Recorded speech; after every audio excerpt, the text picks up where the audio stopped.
No século XX, dentre todas as explicações inventadas pelos intelectuais ocidentais para explicar as disparidades econômicas, educacionais e empreendedoriais dos indivíduos, duas se sobressaíram. Nas primeiras décadas do século, dizia-se que a explicação estava no fato de haver diferenças raciais inatas de destreza, talento e aptidão. Já nas últimas décadas, dizia-se que a explicação estava na discriminação racial. A maioria de nós consideraria ambas estas duas explicações ridículas.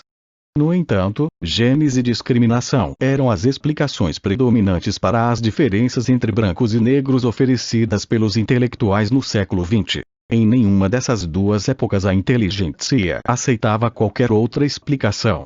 Tais explicações não foram oferecidas como sendo apenas uma possibilidade dentre várias outras.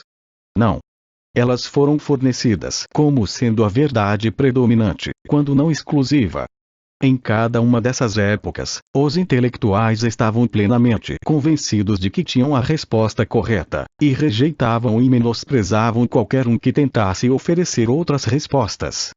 Qualquer indivíduo que dissesse algo em contrário se arriscava a ser visto como um sentimentalista, no início do século, ou como um racista, no final do século. Desta dogmática insistência em uma teoria generalista surgiram aberrações como as cotas raciais e toda essa infinidade de processos judiciais por racismo que superlotam os tribunais atualmente. Tudo se baseia na presunção de que diferenças nos êxitos pessoais entre pessoas de cores distintas é uma prova de que alguém prejudicou outra pessoa. No início do século, a teoria de que o determinismo genético explicaria as diferenças nos êxitos pessoais e seria uma prova de que algumas raças são inferiores às outras, levou à defesa de coisas como a segregação racial, a eugênia e, mais tarde, culminaria no Holocausto. A teoria atualmente predominante, a de que algum tipo de maldade explica as diferenças nos níveis de realizações entre os vários grupos étnicos e raciais, nos trouxe a era dos privilégios e do vitimismo. Em ambas as eras, as teorias predominantes amaciaram e lisonjearam os egos dos intelectuais. No primeiro caso, eles foram vistos como salvadores da raça humana. No segundo caso, como libertadores das vítimas do racismo. Dentre as ignoradas explicações alternativas para os diferentes níveis de êxito pessoal e grupal, estavam a geografia, a demografia e a cultura. Por exemplo, pessoas com a desvantagem geográfica de viverem isoladas em vales montanhosos raramente, para não dizer nunca, produziram façanhas de nível internacional. Elas raramente geraram algum avanço para a ciência, para a tecnologia ou até mesmo para a filosofia. Muito pelo contrário. As pessoas de tais localidades invariavelmente ficaram para trás em termos de progresso em relação ao resto do mundo, inclusive em relação às pessoas da mesma raça que viviam nas planícies logo abaixo. Montanheses sempre foram conhecidos por sua pobreza e atraso em todos os países ao redor do mundo, especialmente no milênio anterior à criação dos modernos meios de transporte e de comunicação, os quais aliviaram seu isolamento. Essas comunidades montanhesas não apenas eram isoladas do resto do mundo, como também eram isoladas umas das outras. Mesmo quando, em uma linha reta, a distância entre elas não era significativa, elas eram separadas por terrenos extremamente acidentados e escarpados. Como bem observou o ilustre historiador francês Fernand Braudel, a vida na montanha era persistentemente mais atrasada em relação à vida da planície.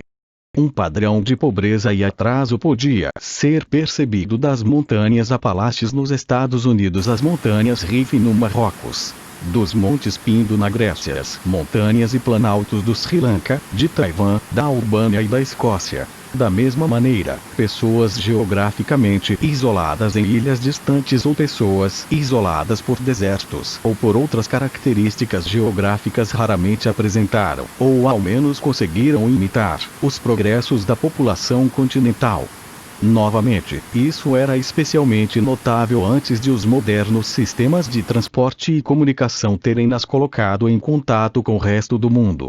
O atraso em relação às pessoas com um universo cultural mais amplo ocorria independentemente da raça das pessoas que viviam em localidades isoladas. Por exemplo, quando os espanhóis descobriram as Ilhas Canárias no século XV, encontraram pessoas de raça caucasiana vivendo um nível de vida da Idade da Pedra. Inversamente, pessoas urbanizadas quase sempre se mostrarão na vanguarda do progresso, contribuindo muito mais para os avanços históricos da raça humana do que o número similar de pessoas dispersas pelas terras do interior, mesmo quando ambos os grupos eram da mesma raça. Tão importante quanto o isolamento cultural, especificidades geográficas e geológicas são um fator igualmente importante, uma vez que nem todas as áreas geográficas são igualmente aptas à construção de grandes cidades.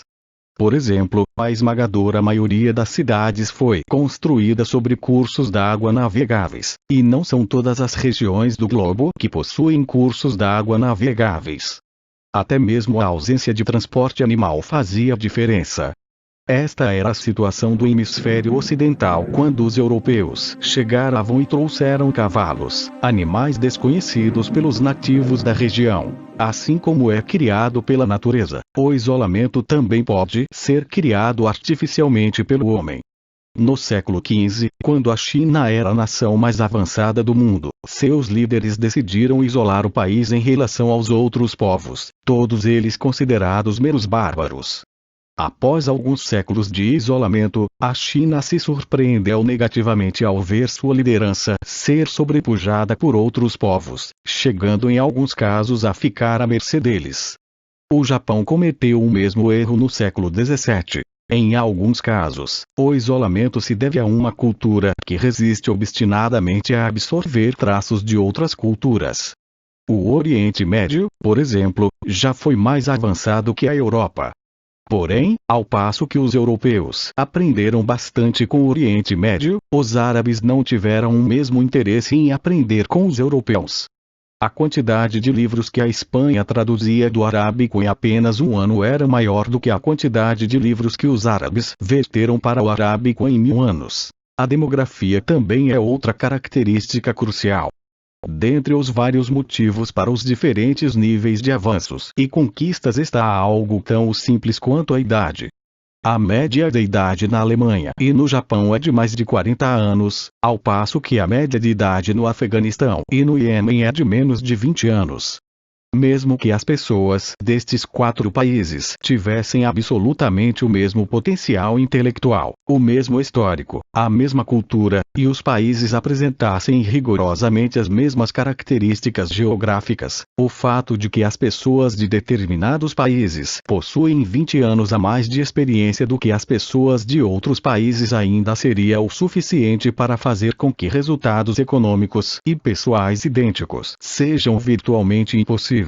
Ao se analisar os êxitos econômicos dos diferentes povos e das diferentes raças, é possível constatar várias diferenças que não têm nada a ver com genes ou com discriminação, mas sim com questões culturais, geográficas e demográficas.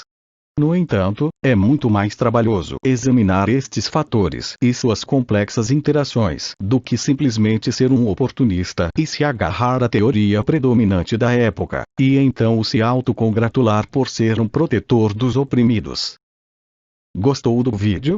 Então deixe seu like, inscreva-se no canal e compartilhe com seus amigos.